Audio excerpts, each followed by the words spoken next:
আমরা এখানে অর্ধবার্ষিক পরীক্ষা দিচ্ছি, কিন্তু প্রবল বৃষ্টি ও বর্ষণের কারণে পরীক্ষা দেওয়া দুর্বিষহ হয়ে যাচ্ছে এবং প্রবল বৃষ্টির কারণে মাদ্রাসার ছাদ খসে পড়ছে এবং অনেক পানি পড়ছে, যা খুবই কষ্টকর। আমাদের মাদ্রাসা থেকে কোনো নির্দেশনা দেওয়া হয়নি, আমরা পরীক্ষা দিতে পারতেছি না বৃষ্টির কারণে, তাই আমরা ছাতা দিচ্ছি, মাথায় মুড়ো দিচ্ছি, কারণ বৃষ্টির কারণে আমরা লিখতে পারতেছি না, আমাদের পেপার ভিজে যাচ্ছে, প্রশ্ন ভিজে যাচ্ছে এবং অনেক কষ্ট হয়ে যাচ্ছে। টাইম বাঁচানোর জন্য আমরা ছাতা দিই। আমি কোটখালী ফাজিল মাদ্রাসা আলিম প্রথম বর্ষের স্টুডেন্ট। কিছুক্ষণ আগে আমাদের এক্সাম ছিল, এক্সাম দেওয়া সম্ভব হচ্ছে না, কারণ ভবনের যে অবস্থা, ওই উপরে দেখেন যে খসে পড়ছে, খুবই ঝুঁকিপূর্ণ অবস্থা। হালকা বৃষ্টি হলে পেপার ভিজে যাচ্ছে, মানে একটা নড়বড়ে অবস্থা পুরো। এমনটা হচ্ছে যে ছাতা নিয়ে পরীক্ষা দিতে হচ্ছে।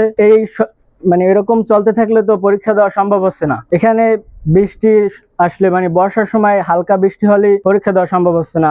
ছাদ খসে পড়ছে, ভিজে যায় বৃষ্টির পানিতে পুরো। অনেক সময় এরকম হয়েছে, মানে এই জায়গায় এমন একটা ভয়াবহ পরিণতি তৈরি হচ্ছে যে এখানে স্বাভাবিকভাবে বসে থাকা সম্ভব হচ্ছে না, কারণ বিভিন্ন সময় দেখা যাচ্ছে যে ছাদ থেকে পাথরের কুচা কিংবা ছাদের কিছু অংশ ভেঙে পড়ছে, খসে পড়ছে। এটা আমাদের জন্য খুবই ঝুঁকিপূর্ণ এবং রিস্কি হয়ে যাচ্ছে। অর্ধবার্ষিকী পরীক্ষা চলছে।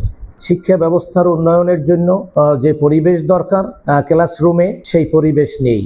আমরা আজকেও 13 তারিখের এই পরীক্ষাটি আমরা নিয়েছি এবং গত কয়েকদিনও আমরা নিয়েছি। বাচ্চারা ছাতা নিয়ে আসছে, ছাতা মাথায় দিয়ে তারপর যারা তারা হল রুমে প্রবেশ করেছে এবং খাতায় লিখেছে। এটা লজ্জাজনক আমাদের কাছে।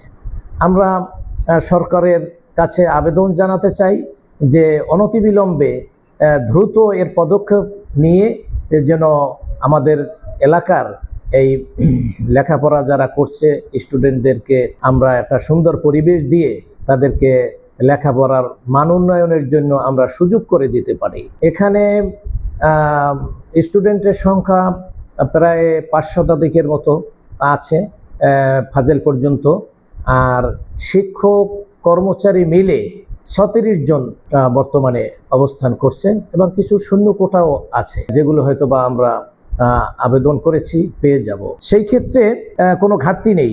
পড়ালেখার ক্ষেত্রে শিক্ষকেরা ভালো দায়িত্ব পালন করছেন, কমিটি আছে, পূর্ণাঙ্গ কমিটি আছে, কিন্তু ক্লাসরুম না থাকার কারণে, ক্লাসের অব্যবস্থাপনা থাকার কারণে আমাদের লেখাপড়ায় বেশ ত্রুটি হচ্ছে।